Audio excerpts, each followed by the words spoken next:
Welcome to the University Career Services Resume Writing module. We'll provide an overview of what resumes are, why they're used, and how to create resume content in a format that impresses employers. We will also provide samples of professionally formatted resumes and an outline you can use to work on your own.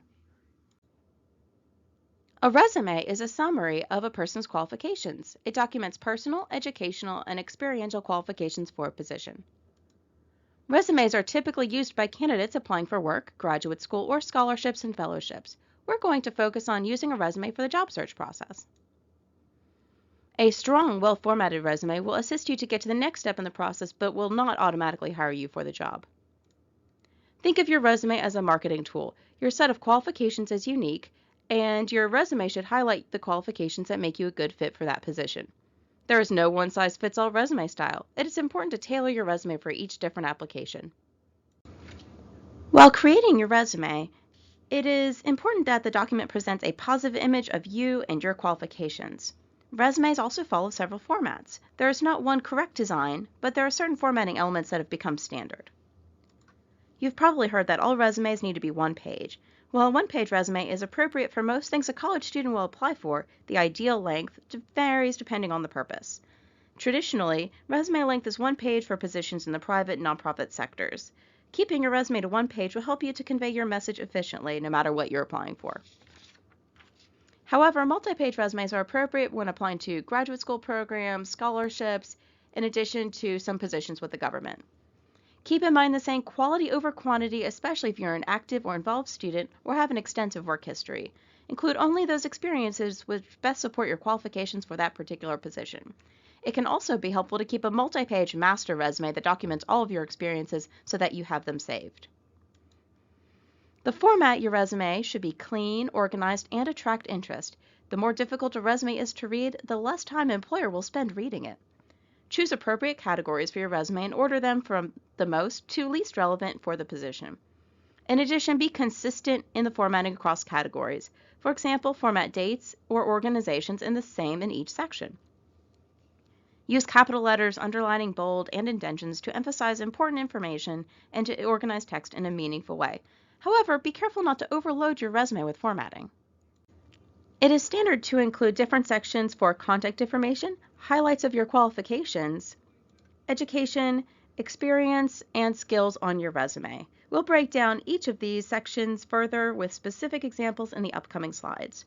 Your experience does not need to be limited to paid positions. You gain valuable skills through leadership positions, being involved, and volunteering in student organizations and in your community. Employers will want to read about these as they relate to the position. Also consider including individual specific skill sections. For example, computer skills and language skills sections can't stand on their own on your resume. In addition, think about ways that you can make your resume's format consistent across sections. Inconsistent format will tell your reader that you don't pay attention to detail, never a good thing. Also, keep in mind that space is at a premium on your resume, and this document does not have to list everything you've ever accomplished. It's just a snapshot of your skills and qualifications, but not an exhaustive list. Context is key. The chronological resume format is typically the most appropriate for college students applying for jobs and internships. This format lists, describes, and dates the details of each job and educational experience separately. Information in each category is placed in reverse chronological order, starting with the most recent job or experience. This approach is the most appropriate if you have progressive or uninterrupted work experience in the area in which you seek employment. It's also the most common resume format. When you submit your resume online for an employer, it will most likely be submitted through an applicant tracking system. These allow employers to manage the volume of resumes they receive. Employers use applicant tracking systems to select which resumes move on, or not, to the next step of the process based on keywords and qualifications. Similarly, resume paper copies are frequently scanned into applicant tracking systems. It's important that your resume is formatted so that it is easily scanned. To do this, consider saving your resume as a PDF so that when it is uploaded, the information appears as you've intended. When uploaded from a Word document, the fonts, margins, and other formatting elements sometimes shift as a result of the recipient's default settings on their computer. Use a single column format without tables, multiple columns, or text boxes. Do not put information in the headers or footers of your resume. Use the full spelled out version of terms in addition to the abbreviations and acronyms. For example, the acronym CPA would be spelled out Certified Public Accountant. Incorporate relevant, targeted keywords and phrases for the type of position you're seeking. Include specific terms listed in the job description. For example, specifically list Photoshop instead of image editing software.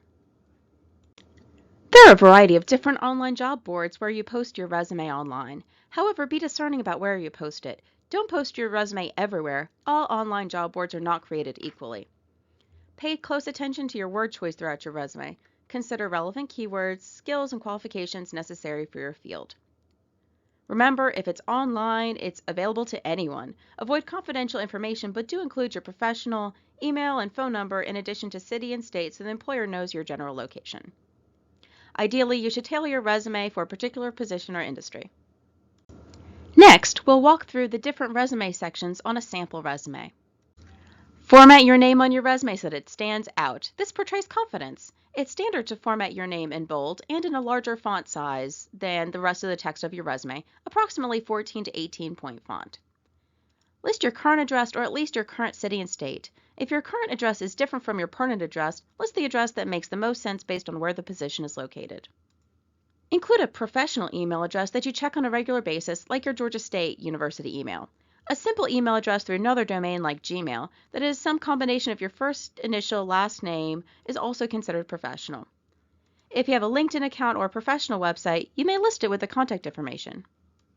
A summary or a profile is a good way to catch your reader's attention at the beginning of your resume with a few select bullet points that highlight your qualifications and skills and experience as they directly relate to the position. Bullet points in this section can include skills or knowledge of tools or specialized programs. Make sure all skills are relevant to the job and be specific. General statements like good communication skills will not catch a reader's attention. A statement like demonstrated ability to present information to large groups is more likely to be noticed. Again, spell out acronyms to clarify meaning for your reader. Your education section needs to contain the institution, its location, and your degree.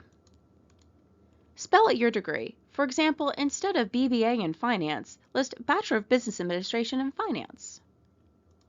You also list your expected graduation month and year.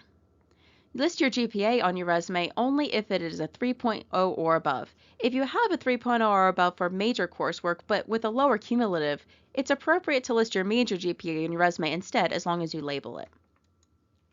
It's optional to list honors and awards or relevant coursework in the education section. If you use subheaders like relevant coursework, make sure they stand out to help you organize the information. It's also optional to list institutions you've transferred from. If you transferred without obtaining a degree, list the month and year you began there until the month and year you ended your studies. In the experience section, list all positions or projects in reverse chronological order. Include the organization you worked with, the location, your title or role, and the dates you were there. If you're currently in that position, list the month and year you started until present. Describe your positions with bullet points that set off your accomplishments with action verbs. In addition, make sure your text is in the correct tense. Verb tense mistakes happen more often than you might expect on resumes. Double check that your current experiences are in the present tense and your past experiences are in the past tense. Use language relevant to the target position, but don't target back the job description they've listed. Use numbers to make your bullet points more powerful. Quantify information wherever possible. This means percentages, money, numbers of people, or any other kind of result that be quantified, even if it seems like a menial task. These show accomplishments and results. If you include a skill section that is not specific, include it last in your resume. This is where you'll include relevant skills that are important but not highly specialized. If you have a skill set that is essential for your position, then employers need to see it higher on your resume. A good example is within the field of information technology, where a candidate's technical skill set is essential and should be listed towards the top. If you're including activities or involvements, a good way to list it is called campus involvement or the broader community involvement. You may simply list your organizations and the date. If you're very involved, it's a good idea to also list your role and describe it with bullet points, just as you did in the experience section. There are several different ways to format your resume. Review examples so that you learn what will be the most effective for your document. Here are a few more key things to keep in mind while writing an effective resume. Focus on accomplishments and not just job duties. These tend to sound mundane, while accomplishments stand out and show your reader skills and results. Identify the specific skills you gained in each role and limit or remove items that don't strengthen your candidacy. Be brief, clear, and concise to maintain a clean resume that an employer will want to keep reading. In addition, use formatting and punctuation as eye relief techniques. Examples of these are capitalization, underlining, bold, italics, vertical and horizontal spacing, as well as punctuation. Get your resume reviewed and incorporate feedback into your resume. The career advisors and University Career Services are here to help you make your resume stronger. In addition, after working on your resume for so long, sometimes even little formatting, grammatical errors go by unnoticed. Avoid doing some of these resume errors so that your resume is not tossed in the no pile. Don't use vague soft skill jargon like work well, independently, and in groups, results oriented individual, great communicator, or strong work ethic. Employers read these phrases on most resumes, and these phrases don't explain how you're qualified for that specific job. Don't include big blocks of text. Recruiters take quick scans of resume that last only a matter of seconds, and blocks of text discourage them from reading farther. Don't use hobbies or interest sections on your resume. It looks unprofessional. Don't list your high school and your education section after your freshman year of college. It's assumed that college-level candidates have achieved a high school diploma, and there are better ways to use that space. Don't use resume templates found in computer software like Microsoft Word. These pre-formatted templates are meant to be one-size-fits-all, which is the last impression you want to leave with a hiring manager. You are not a one-size-fits-all candidate. In addition, resume templates are often overused, and they don't make effective use of space. These are also often difficult to reformat when you try to make it your own. Let University Career Services help you with your resume. Contact us to make an appointment for a resume review or stop by without an appointment during our Resumania walk-in hours. These take place on weekdays from 9 a.m. until 3 p.m. unless otherwise posted. During Resumania, you'll be able to meet with a career advisor for a 15-minute quick scan of your resume. Thank you for engaging with University Career Services to learn more about effective resume writing.